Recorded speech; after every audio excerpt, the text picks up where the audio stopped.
സമാധാനിപ്പിച്ചു. നേരം ഒരുപാടായി, നിങ്ങൾ ഉറങ്ങിക്കോളൂ. പുറത്ത് നല്ല മഞ്ഞുണ്ട്. ഇന്ന് തിരികെ പോവാൻ കഴിയില്ല. നാളെ പോവാം. അതുവരെ ഈ ഗുഹയിൽ വിശ്രമിക്കൂ. അത് കേട്ട ഭക്തൻ പറഞ്ഞു, എനിക്ക് ഉറങ്ങാൻ കഴിയില്ല. ഭഗവാനെ കാണാതെ ഞാൻ എങ്ങനെ ഉറങ്ങും? ഇത്രയും ദൂരം താണ്ടി വന്ന ഞാൻ ഇനിയും 6 മാസം കാത്തിരിക്കണമോ ഭഗവാനെ? ഇത് കേട്ട ബാലൻ വിഷമം തോന്നി. അവൻ അയാളുടെ തോളിൽ മെല്ലെ തട്ടിക്കൊണ്ട് പറഞ്ഞു, വിഷമിക്കാതെ ഇരിക്കൂ.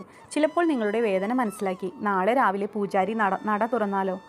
മഞ്ഞിൽ തണുത്തു വിറയ്ക്കുന്ന അദ്ദേഹത്തെ കണ്ട ബാലൻ ഗുഹയിൽ തീ കൂട്ടി കത്തിച്ച് അവർ ഇരുവരും അതിനടുത്തിരുന്ന് തണുപ്പകറ്റി. അദ്ദേഹത്തിൻ്റെ മാനസിക സംഘർഷം മനസ്സിലാക്കിയ ബാലൻ, വിഷമിക്കേണ്ട, ചിലപ്പോൾ പൂജാരിക്ക് മനസ്സലവ് തോന്നി നാളെ നട തുറന്നാലോ? അതല്ല, ഇനിയിപ്പോൾ ദർശനം കിട്ടിയില്ല എങ്കിൽ തിരികെ പോയി 6 മാസങ്ങൾക്ക് ശേഷം വരൂ. ആ വാക്കുകൾ അദ്ദേഹത്തിന് അങ്ങേയറ്റം വേദനയുണ്ടാക്കി. അദ്ദേഹം പറഞ്ഞു, ഇനി ഒരു വരവ് വരാൻ എനിക്ക് കഴിയില്ല. ഇനിയും 6 മാസം കൂടി എൻ്റെ ആയുസ് ഉണ്ടാവുമോ എന്നും അറിയില്ല. എൻ്റെ മനസ്സ് മുഴുവനും എൻ്റെ കൃഷ്ണ ഭഗവാനാണ്. ആ പരബ്രഹ്മമൂർത്തിയാണ് എൻ്റെ അഭയം. ആ ബാലൻ അത്ഭുതത്തോടെ ചോദിച്ചു, ആരാണ് കൃഷ്ണൻ? ഇവിടെ ആടുകളെ മേയിച്ചു നടക്കുന്ന എനിക്ക് കൃഷ്ണൻ ആരാണെന്ന് അറിയില്ല, പറഞ്ഞു തരുമോ? നിങ്ങൾക്ക് ഏതായാലും ഉറക്കം വരുന്നില്ലല്ലോ, എങ്കിൽ കഥ പറയൂ. അത് കേട്ട് പരമഭക്തൻ ഒരുപാട് ഇഷ്ടത്തോടെ കൃഷ്ണകഥകൾ പറയാൻ തുടങ്ങി. അതിലുപരി ഇഷ്ടത്തോടെ ബാലൻ ആ കഥകൾ കേട്ടുകൊണ്ടേയിരുന്നു. ഭഗവാന്റെ ബാല്യകുസൃതികളും രാധാപ്രണയവും യശോദാവാത്സല്യവും കംസവധവും എല്ലാം അദ്ദേഹം വിവരിച്ചു. ഒടുവിൽ നേരം പുലർന്നു. അതുവരെയും ഇരുവരും കഥകൾ പറഞ്ഞും കേട്ടും ആനന്ദിച്ചു. വെട്ടം വെച്ചപ്പോൾ ബാലൻ യാത്ര പറഞ്ഞു പിരിഞ്ഞു. ആ ഭക്തോത്തമൻ ഒന്ന് ചിന്തിച്ചു, ഇനി ആ ബാലൻ പറഞ്ഞ പോലെ പൂജാരി മനസ്സലിവ് തോന്നി നട തുറന്നെങ്കിലോ, ഒന്ന് പോയി നോക്കാം. അദ്ദേഹം ക്ഷേത്രം ലക്ഷ്യം വെച്ച് നടന്നു.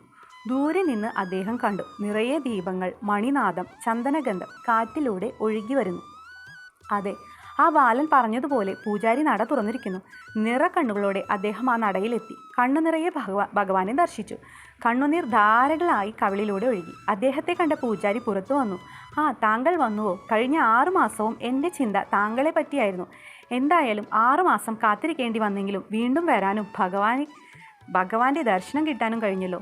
എനിക്ക് വളരെ സന്തോഷമായി. അപ്പോൾ അദ്ദേഹം അത്ഭുത പരവശനായി പൂജാരിയോട് ചോദിച്ചു, എന്താണ് ഈ പറയുന്നത്? ഞാൻ ഇന്നലെയല്ലേ ഇവിടെ നിന്ന് പോയത്? പൂജാരിക്ക് ഒന്നും മനസ്സിലായില്ല. ആ ഭക്തൻ ഇന്നലെ മടങ്ങിയത് മുതൽ ഇടയ ബാലൻ വന്നതും ഗുഹയിൽ വെളുക്കുവോളം ഇരുന്ന കഥകളും പറഞ്ഞ് ഒക്കെയും പൂജാരിയോട് വിശദീകരിച്ചു. അതു കേട്ട പൂജാരി ആ പരമാത്മാവിന് മുന്നിൽ സാഷ്ടാംഗം പ്രണമിച്ചു.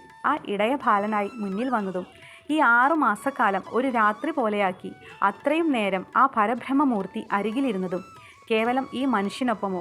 എന്ത് പുണ്യമാണ് ഭഗവാനെ ഇത്! ആ പരമഭക്തൻ ഈ നടയിൽ നിന്ന് കണ്ണുനീർ വാർത്തു. സത്യത്തിൽ ആ പരബ്രഹ്മ സ്വരൂപത്തിനു മുന്നിൽ കാലദേശങ്ങൾക്ക് എന്ത് പ്രസക്തി? ഉത്തമ ഭക്തിക്ക് മുന്നിൽ എന്നും ഭഗവാൻ കാരുണ്യം ചൊരിഞ്ഞിട്ടേയുള്ളൂ.